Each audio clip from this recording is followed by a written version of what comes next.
Hi friends, எல்லாருக்கும் வணக்கம். எல்லாம் எப்படி இருக்கீங்க? நல்லா இருக்கீங்களா? இன்றைக்கி என்ன ரெசிபினா புதினா துவையல் பண்ண போகிறேன். நான் எப்படி பண்ணுறேன்னு பாருங்கள். அதுக்கே புதினா அலசி எடுத்து வச்சுருக்கேன், இஞ்சி கொஞ்சம் எடுத்து வச்சுருக்கேன், புளி, ஜீரகம், மிளகு, வரமிளகா, பூண்டு, இவ்வளோதாங்க. வாங்க எப்படி செய்யலான்னு பார்க்கலாம். ஆயில் போட்டு விட்டேன். அடுத்தது நம்ம பூண்டு சேர்த்துக்கலாம்.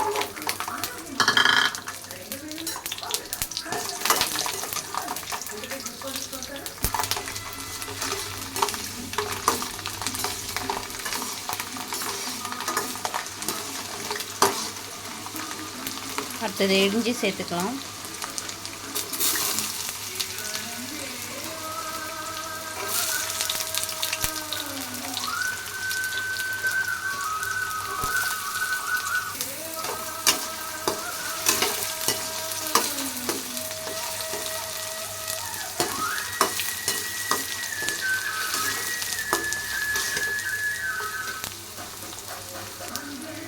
இஞ்சி நல்லா கொஞ்சம் வதங்கட்டுங்க.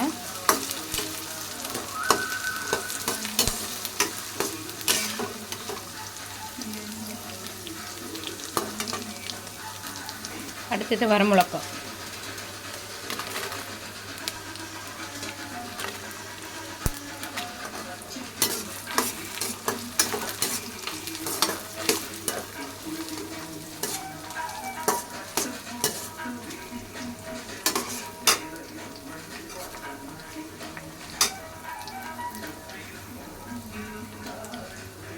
நெக்ஸ்ட்டு புளியும் மிளகு ஜீரகமும் ஒன்றா ஆட் பண்ணி போகிறோம்.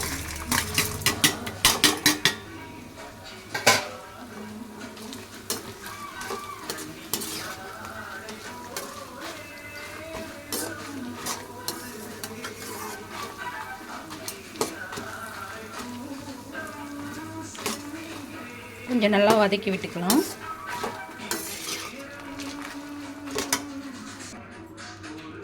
ஏன் நான் இதெல்லாம் சேர்க்குறேன்னா, குழந்தைங்களுக்கு சளி பிடிச்சிருக்கோம் இல்லைங்களா, அந்த டைமில் இந்த துவையில ஒரு வாரத்துக்கு வச்சுருந்து கொடுக்கலாம். அதனால தான் நான் மிளகு சீரகம்லாம் சேர்த்துருக்கேன். நான் எப்பயுமே இப்படி தான் செய்வேன். நீங்கள் எப்படி செய்வீங்கன்னு எனக்கு கமெண்ட் பாக்ஸில் கமெண்ட் பண்ணுங்கள். இங்கே பாருங்கள், நல்லா வதங்கிடுச்சு. அடுத்தது நம்ம புதினா சேர்த்துக்கலாம்.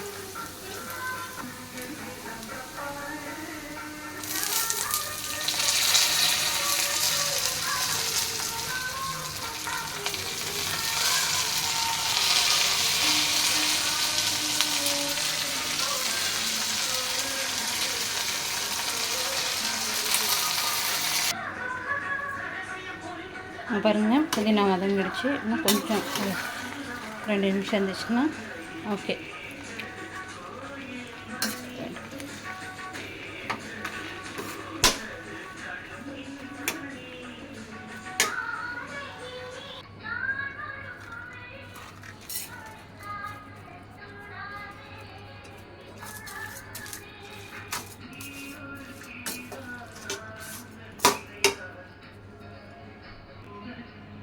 மிக்ஸி ஜாரில் போட்டாச்சு, அரைச்சி எடுத்துக்கலாம். நம்ம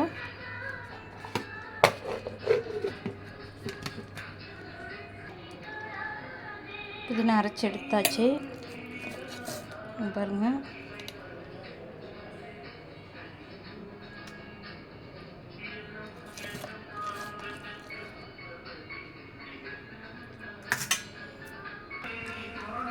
தாளிப்பு போகிறதுக்கு எண்ணெய் போட்டாச்சு.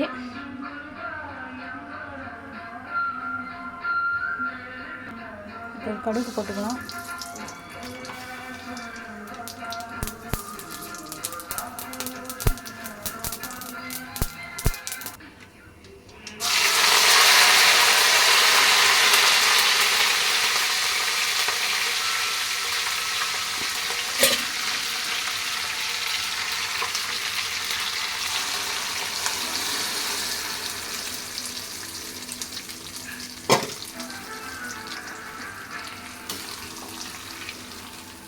ஒரு 10 நிமிஷம்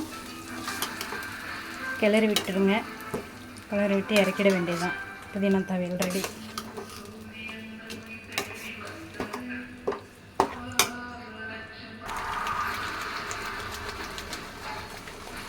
ஓகே, புதினா ரெடி. புதினா துவையல் ரெடி. இதை நீங்கள் என்ன பண்ணுறீங்கன்னா பாட்டிலில் சேவ் பண்ணி வச்சுக்கோங்க. ஒரு 10 நிமிஷம் ஆற விட்டுட்டு நல்லா பாட்டிலில் சேவ் பண்ணி வச்சுன்னா 1 வீக் வச்சு சாப்பிடலாம்.